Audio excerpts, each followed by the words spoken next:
The tale of the Eyelid Man is still young, based on the unfortunately minimal amount of information I can find on what I saw. My experiences with it have been one of a kind. I'm almost certain that the majority of you are in no harm whatsoever from him. I'm not writing this to tell you how you or your loved ones may be in danger, but rather to officially document my story. Should you encounter the thing, very little can be done to save you from my fate. You may stop reading this at any time you like, but the only thing you need to know is this. The Eyelid Man is real. I know he is. He's with me right now. It was several months back when I first started seeing the thing. At first, it was nothing I could pinpoint. I began having the unmistakable feeling that I was being watched just about everywhere that I went. This wouldn't have been so much of an issue if the feeling had eventually subsided. It never did. No matter where I was or what I was doing, even if I was sure that I was alone, I felt the pressure of eyes staring at me. I could never see who it was or gauge where it was coming from, but I knew that feeling. Privacy was quickly becoming a luxury I was no longer able to afford. The stress began to settle in soon after. I started losing a little more sleep each night. The feelings progressed. I began noticing random flashes of a single image in my mind. These images all happened at odd, inconsistent intervals throughout my day. Every now and then, out of the corner of my eye, or occasionally after blinking, my brain registered a single image for a split second, though nothing was ever there. The weird thing about it was that it was always the same image. Two wide, unyielding eyes staring at me. Now, the feeling of being watched was consistently an issue, so I wanted to blame the image on the stress or lack of sleep. But the surprise of those eyes staring back at me was not something I could brush off so easily. They were wide, very wide. They appeared to be slightly bloodshot and very, very still. The pupils were extremely dilated, and they were always directly centered on mine. There were no other facial features of the image, just eyes. The most unsettling thing about them was that they were perfectly circular. They almost didn't look human. They appeared human, but no one's eyes are that geometrically flawless. After several days of seeing this single image occur in my mind more and more often, that is when I could ignore it no more. I began scheduling appointments with all sorts of doctors and specialists. I even tried therapy for the first time. Nothing worked. My fear of the image quickly turned into annoyance and frustration. My girlfriend, Alice, with whom I had been living with at the time, was very supportive and did her best to be there for me any time I had an episode. But the little she did didn't help much either. After I had wasted much of my time and most of my money with doctors, I began to see the image less frequently. It became easier to brush off the whole ordeal as a weird, reoccurring hallucination. For a while, I was able to enjoy entire nights of sleep again. After I began no longer seeing the eyes in my mind, I started seeing them elsewhere. I would still have the constant feeling of being watched, but occasionally I would look a certain direction in a crowded area and see a person staring at me. Whether it was at the grocery store, the park, or even in busy restaurants, I would catch someone staring back at me for inappropriately long periods of time. They would often be on the other end of a large room from me, although them being so far away didn't make me feel any better about the situation. What was especially unsettling was that it wasn't ever the same person. It was always a different person each time. The first time, it was a woman at Walmart. She stood among others walking around her like nothing was wrong. She just stood there, staring back at me. The next time, it was a teenage boy at the mall. He was with a group of other boys, but none of them seemed to notice the odd behavior. The next was an old man staring outside his window into my house one night. He didn't move for hours, even after I had left and come back to check to see if he was still there, standing and staring out of his bedroom window. I wanted to go over to these people and ask what their problem was, but I couldn't. You see, the one thing they all had in common was their eyes. Each and every one of them had the exact same eyes that I had just gotten over seeing in my mind.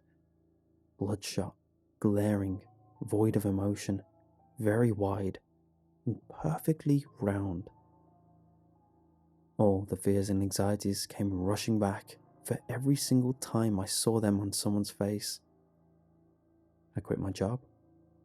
I wasn't able to focus on anything except keeping people away.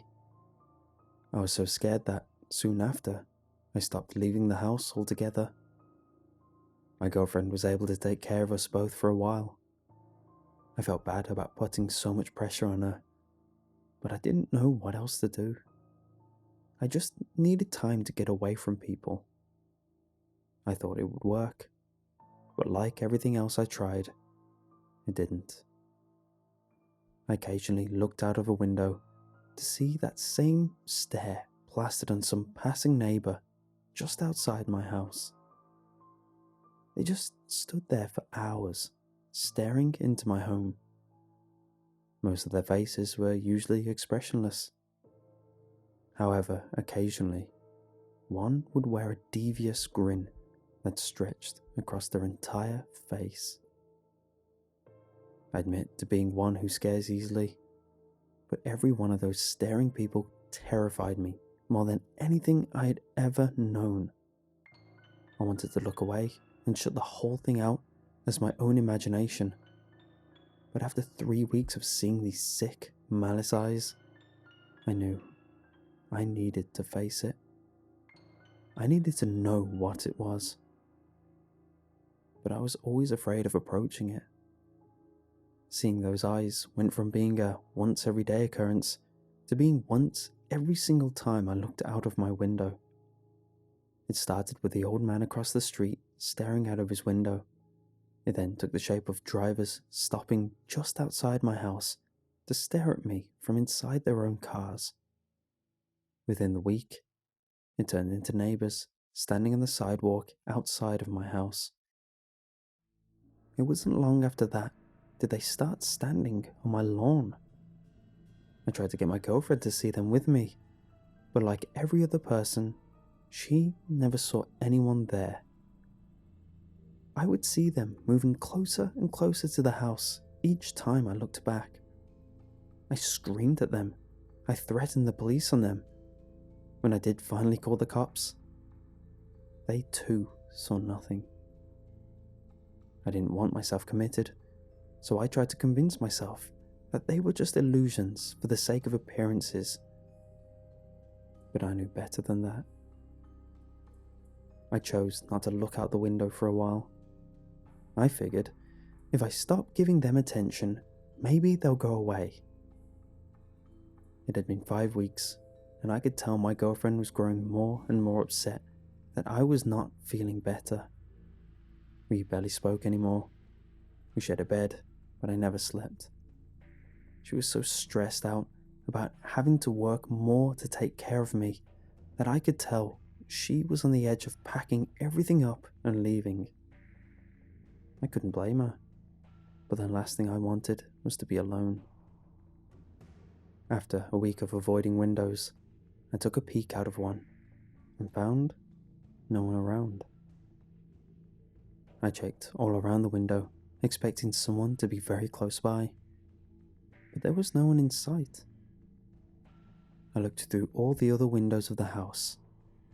Not one of them showed someone staring at me. I even took a couple steps outside my front door, and still saw no one there. I laughed completely without irony for the first time in weeks. It was all over. I could continue my life. I don't know what I was thinking. Whatever insurance was going through my mind at the time completely overshadowed the truth. I'd not seen those eyes on anyone for several days. I was quick to go back out, look for a job, visit friends and family, and try to do what I could for Alice to thank her for all her help, despite how cumbersome our relationship had grown. Everything was going well. On this one night, I had just come home late from my parents' house for dinner and coffee. My girlfriend was already asleep, so I prepared myself for bed and curled up next to her. I turned on the television for light and some slight sound before shutting my eyes. I felt her arm reach over in her sleep to lay over my shoulder. I felt her turn her body toward mine. I loved her so much. I was so looking forward to repairing and rebuilding our relationship. I smiled and thought she may have been awake. I looked at her and threw myself out of the bed and onto the floor. She was staring at me with those same wide, reddened, circular eyes. She smiled. Not her normal smile, but an open, toothy smile. One that would be unnatural for anyone. I got up off the floor and wanted to run, but I couldn't look away. Those eyes followed me around the room. As I reached for the door, she sat up like a machine. I screamed. I threw the door open, ran for my keys, sprinted to my car, and drove as quickly as I could. I had no destination, nor did I care that I left all of my stuff behind. I didn't know where I was going or what I was going to do, but I knew that I would never go back there. Those eyes, those damn eyes, they found a way into my home and onto the woman I loved. I convinced myself that I would never go back, that I wouldn't be able to look at that face another second of my life. That image still remains burned into my memory like a warped, rotting tattoo. I drove until I could no longer stay awake. I pulled over at an overnight rest stop and slept in my car through the night. For about 5 days, I lived off the services of some nearby rest stop off the interstate. Afterward, I mustered up the courage and I went back. I couldn't hide from my life anymore. I had to face the reality of the situation head on, and my girlfriend needed a reason for why I left. Looking back at her face again was one of the hardest things that I've ever done. As hard as it was for me was how relieving it was to see that her face had returned to normal. I gave her the biggest hug and the most sincere apology I'd ever given anyone before. I was so glad that I came back. I didn't want to leave her behind for good. I explained what I saw to her. I knew she wouldn't understand, nor did I expect her to, but she comforted me anyway. I just needed her by my side through it all. She agreed and made me promise that I would never do anything as crazy and irrational because of it. I promised half-heartedly. I didn't sleep in the same bed as her for many nights after I returned. I stayed in the guest room for those nights and made very certain that I locked the doors and the windows before going to bed. Everything was improving, but I knew better than to let that fool me again. In the coming days, I would force myself outside to crowded places and to interact with other people. I was very skeptical of how normal everything had become again. In fact, seeing those eyes on my girlfriend was the very last time I had seen those eyes on anyone. Soon enough, though, I began seeing them again. Not on anyone else, mind you, but on me, inside me. I would see them every single time I closed my eyes. Those eyes stared back at me from inside my own eyelids now. Those eyes were so red with blood pumping veins, those piercing pupils digging into my mind. They were so perfectly round, as if the organs themselves had been ripped out of someone's head. I saw them constantly now, any time I ever closed my eyes. Any time I blinked, they were there. Any time I tried to sleep, they were there. Any time my eyelids could no longer fight against their own will to rest, they were there. You know that your eyes never turn off. They just get covered by the darkness of your eyelids. The eyes I was seeing penetrated that darkness. I would fall asleep with those eyes staring back at me. For the longest time, those eyes got closer and closer to me until they finally caught me.